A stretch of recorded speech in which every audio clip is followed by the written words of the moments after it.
Alright, well we just got to the parking lot for Nugent's camps, which they must be logging because they've plowed 1.5 miles in, which would typically have been just snowmobile trail. But now we have a parking lot here. And we're just getting into the trailer. We gotta get all packed up and get our gear on. Alright, just putting the final touches on packing.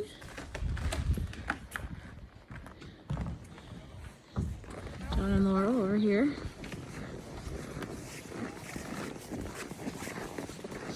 Ready?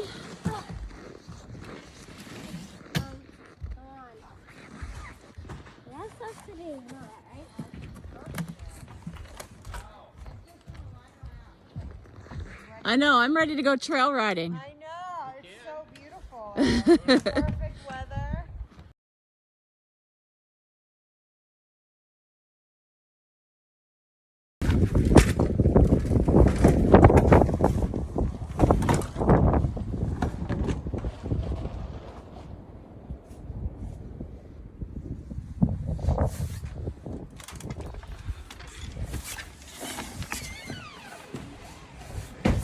Cozy little camp.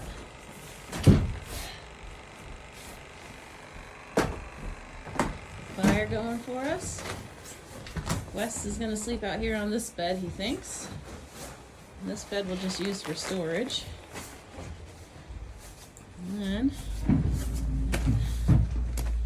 4 beds in here. Gotta get our stuff put away and go have some fun, right, Wes?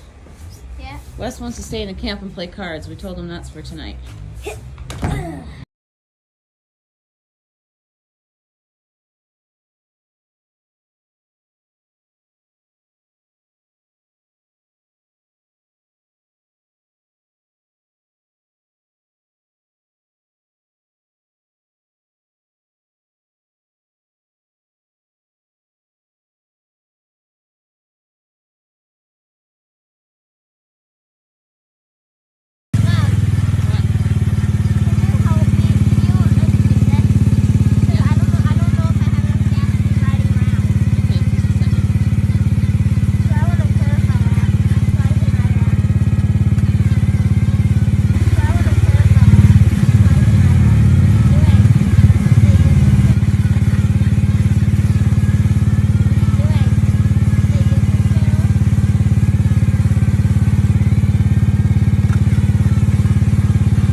Oh, you got a flag way down too. Alright, so let's just grab this real quick. Wait, this is the other duel. Grab this real quick.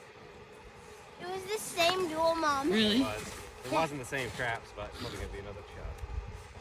Hung up on fire. Hung up on a rock. Probably lose this one. That's too bad. Alright, let's go get that one before it gets hung up. Yeah, I'll just do it. See if I lost my stuff or did I? Lost that on a rock. And we did not lose the hooks. It feels a little better than that chop, but maybe not. Keep going. Another chop. Jeez, that's not good. I don't know why we those are just.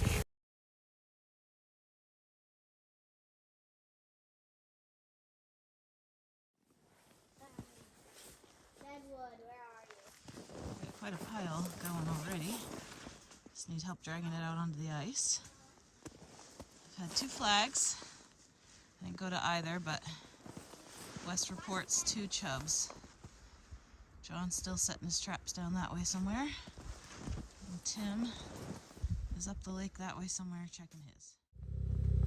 Call on the big guns to get this bigger piece out of here.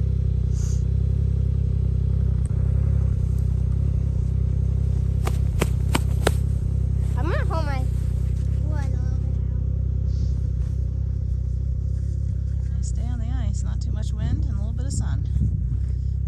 Yesterday the wind was horrible across the lake. Better today. Woo.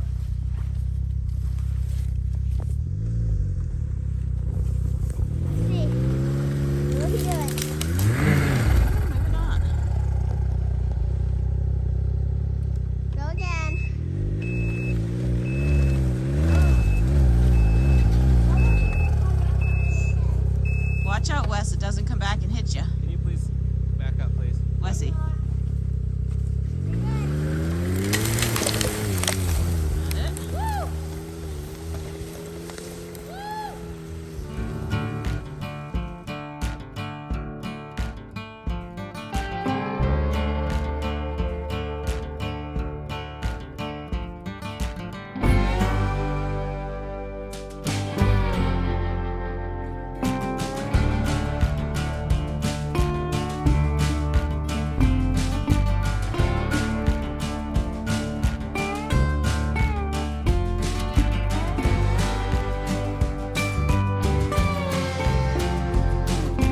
out of propane, trying to cook a lasagna for a couple hours.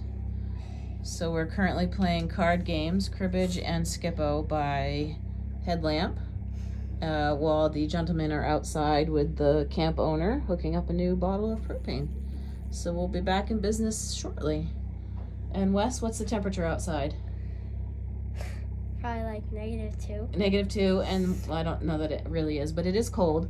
And Wes also came in to report that his snowmobile is so low on gas That the headlights don't. the headlamp is not, the headlight is not working, so he had to navigate over to the lodge to tell them that we're out of propane like this.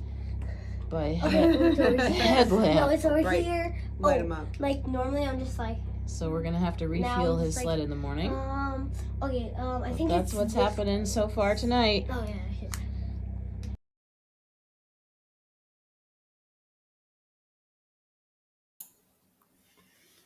In the fall of 1902, engineer Fred Dow constructed the steam-powered tramway to move logs from Eagle Lake to Chamberlain Lake. From there, the logs could be driven south via the east branch of the Penobscot to the Bangor sawmills. Most of the tramway parts were delivered by railroad to Greenville Junction. They were then boated up Moosehead Lake to northeast Cary. From there, teams of horses hauled the materials to Chezuncook over Mud Pond Cary and up Chamberlain Lake to the present location. This was an arduous task. The 6,000-foot cable proved to be too heavy and had to be cut into 2 separate sections for easier hauling. The tramway is essentially a small railroad pulled by a 6,000-foot cable loop. Steel trucks attached to the cable carried logs across the 3,000 feet of land separating Eagle and Chamberlain Lakes. When loaded and under a full head of steam, the tramway moved at a rate of about 3 miles per hour. The system could move 500,000 board feet of logs per day, running from 4 a.m. to 8 p.m. on the 22-inch gauge track. It worked remarkably well for more than 6 seasons, hauling 100 million board feet before its use was discontinued. The steam-powered mechanical system is a testimony to those who came before us, their ingenuity and willingness to take on any problem. Maybe it's a 900. Just in a few head bolts. Absolutely amazing.